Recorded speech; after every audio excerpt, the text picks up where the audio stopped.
بسم اللہ الرحمن الرحیم۔ اگر ابھی تک آپ نے ہمارا چینل سبسکرائب نہیں کیا ہے تو ابھی اور اسی وقت سبسکرائب کر لیں۔ الحمدللہ کفا والسلام علی عباده الذین اصطفى اما بعد اعوذ باللہ السمیع العلیم من الشیطان الرجیم من حمزه ونفخه ونفثه فليحذر الذين يخالفون عن امره ان تصيبهم فتنة او يصيبهم عذاب الیم۔ رب اشرح لي صدری ويسر لي امری واحلل عقدة من لسانی يفقهوا قولی۔ سبحانك لا علم لنا إلا ما علمتنا إنك أنت العليم الحكيم اللهم انفعنا بما علمتنا وعلمنا ما ينفعنا وزدنا علما اللهم آمين يا رب العالمين۔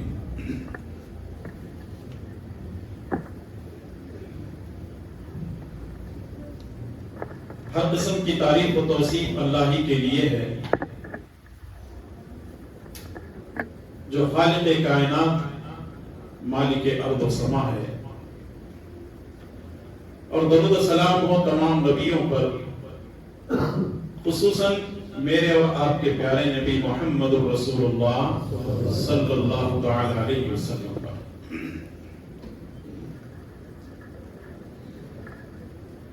گزشتہ درس میں سنت کی فضیلت، سنت کی اہمیت اور سنت کی تینوں قسمیں آپ کی خدمت میں پیش کی گئی تھی۔ آج ہم یہ جاننے کی کوشش کرتے ہیں جو لوگ رسول اللہ صلی اللہ علیہ وسلم کی مخالفت کرتے ہیں، رسول اللہ صلی اللہ علیہ وسلم کی سنتوں کا انکار کرتے ہیں، رسول اللہ صلی اللہ علیہ وسلم کی سنتوں کو حقیر نظر سے دیکھتے ہیں، رسول اللہ صلی اللہ علیہ وسلم کی سنتیں ان کی نظر میں اہمیت نہیں رکھتی ہیں، آخر ان کا انجام کیا ہوگا؟ آئیے قرآن کریم کی سورہ نور کی آیت نمبر 63 سے ہم اس بات کو شروع کرتے ہیں۔ اللہ کی توفیق، اس کے فضل و کرم سے اللہ تعالیٰ مجھے اور آپ تمام کو، ہر مسلمان کو پیارے نبی صلی اللہ علیہ وسلم کی سنتوں پر اپنی زندگی گزارنے کی توفیق نصیب فرمائے، آمین۔ بات کو آگے بڑھانے سے پہلے ایک وضاحت میں ضروری سمجھتا ہوں۔ جیسا کہ کل کے درس میں یہ بات پیش کی گئی تھی، نبی کی جو سنت ہے وہ چھوٹی اور بڑی نہیں ہوتی، نبی کی سنت سنت ہی ہوتی ہے، یہ پہلی چیز۔ دوسری چیز یہ ہے کہ اگر کوئی آدمی کسی سنت پر عمل نہیں کرتا ہے تو وہ گنہگار ضرور ہوگا۔ اگر کوئی شخص سنت پر عمل کرتا ہے، سنت پر عمل نہیں کرتا ہے تو وہ گنہگار ضرور ہوگا، اس کے گناہوں کا بوجھ اس کے اوپر ہوگا۔ لیکن اگر سنت کا انکار کرتا ہے، ایسا آدمی اپنے ایمان کی خیر منا ہے۔ عمل نہ کرنا الگ ہے، انکار کرنا الگ ہے۔ عمل نہ کرنے والا مجرم ہوگا، گنہگار ہوگا، اور انکار کرنے والا پھر اس کو سوچنا چاہیے کہ اس کے دل میں آیا اللہ اور اس کے رسول صلی اللہ علیہ وسلم کی محبت کا جذبہ ہے کہ نہیں۔ ایک مثال لے کر ہم سمجھتے ہیں، جیسا کہ رسول اللہ صلی اللہ علیہ وسلم نے کپڑے کو ٹخنے سے اوپر رکھنے کا حکم دیا۔ یہ بات تو ہم جانتے ہیں الحمدللہ کہ یہ پیارے نبی صلی اللہ علیہ وسلم کی سنت ہے۔ ایک آدمی اپنے کپڑے کو ٹخنے سے اوپر نہیں رکھتا بلکہ ٹخنے سے نیچے رکھتا ہے تو وہ گنہگار ہوگا، کیونکہ وہ نبی کی سنت کی مخالفت کر رہا ہے۔ لیکن آدمی یہ کہتا ہے کہ نہیں، میں اسے نہیں مانتا، تو وہ مجرم ہے۔ اللہ تعالیٰ کے پاس اس کی پکڑ ہوگی، کیونکہ وہ میں نہیں مانتا کا مطلب یہ ہے کہ وہ نبی کی سنت کا انکار کر رہا ہے، جبکہ اللہ تبارک و تعالیٰ نے قرآن کریم کے اندر کیا فرمایا؟ اطیعوا اللہ و اطیعوا الرسول، اطاعت کرو اللہ تعالیٰ کی اور اطاعت کرو رسول اللہ صلی اللہ علیہ وسلم۔ جب یہ بات آپ کی سمجھ میں آ گئی ہے تو آئیے بات کو آگے بڑھاتے ہیں۔ سورہ نور کی آیت نمبر 63 میں اللہ تعالیٰ نے فرمایا فَلْيَحْذَرِ الَّذِينَ يُخَالِفُونَ عَنْ أَمْرِهِ أَن تُصِيبَهُمْ فِتْنَةٌ أَوْ يُصِيبَهُمْ عَذَابٌ أَلِيمٌ۔ جو لوگ رسول اللہ صلی اللہ علیہ وسلم کے کسی ایک حکم کی خلاف ورزی کرتے ہیں، جو لوگ رسول اللہ صلی اللہ علیہ وسلم کے کسی حکم کی مخالفت کرتے ہیں، ان تصیبہم فتنہ، ان کو ڈرنا چاہیے کہ کہیں اللہ تعالیٰ ان کو کسی فتنے میں نہ مبتلا کر دے، کہیں اللہ ان کو کسی فتنے میں نہ مبتلا کر دے، اور یصیبہم عذاب علیم، یا اللہ تبارک و تعالیٰ ان پر کوئی دردناک عذاب نہ بھیج دے۔ تو اس کا مطلب یہ ہے کہ رسول اللہ صلی اللہ علیہ وسلم کے کسی ایک حکم کو نہ ماننے کی وجہ سے پہلی چیز یہ ہے کہ آدمی کسی فتنے میں مبتلا ہو سکتا ہے، اور دوسرے یہ ہے کہ اللہ تبارک و تعالیٰ کسی دردناک عذاب میں اس کو مبتلا کر سکتا ہے۔ تو یہ انجام کس کا ہے؟ جو لوگ رسول اللہ صلی اللہ علیہ وسلم کے کسی حکم کا انکار کرتے ہیں۔ علامہ ابن کثیر رحمۃ اللہ علیہ نے تفسیر ابن کثیر کے اندر لکھا ہے ان تصیبہم فتنہ، رسول اللہ صلی اللہ علیہ وسلم کے کسی حکم کا انکار کرنے کی وجہ سے آدمی کسی فتنے میں مبتلا ہو سکتا ہے۔ اس کا مطلب یہ ہے اے فی قلوبہم من کفر اور نفاق اور بدعہ، ان کے دلوں کے اندر یا تو کفر ہوگا یا نفاق ہوگا یا وہ بدعتی ہوں گے، جو اس طریقے سے رسول اللہ صلی اللہ علیہ وسلم کے کسی حکم کا انکار کر رہے ہوں گے۔ اور یصیبہم عذاب علیم، یا اللہ تعالیٰ ان کو کسی دردناک عذاب میں مبتلا کر سکتا ہے کا مطلب یہ ہے اے فی الدنیا بقتل او حد او حبس او نحو ذلک، اللہ تبارک و تعالیٰ ان کو دنیا میں قتل کے ذریعے سے، حد کے ذریعے سے اور قید کے ذریعے سے، یا اس کے علاوہ بھی ان کو کسی دردناک عذاب میں مبتلا کر سکتا ہے۔ تو اس لیے ایک مسلمان کا یہ شیوا ہونا چاہیے کہ وہ کسی بھی حالت میں رسول اللہ صلی اللہ علیہ وسلم کے کسی بھی حکم کی مخالفت نہ کرے، اسی میں بھلائی ہے، اسی میں خیر ہے۔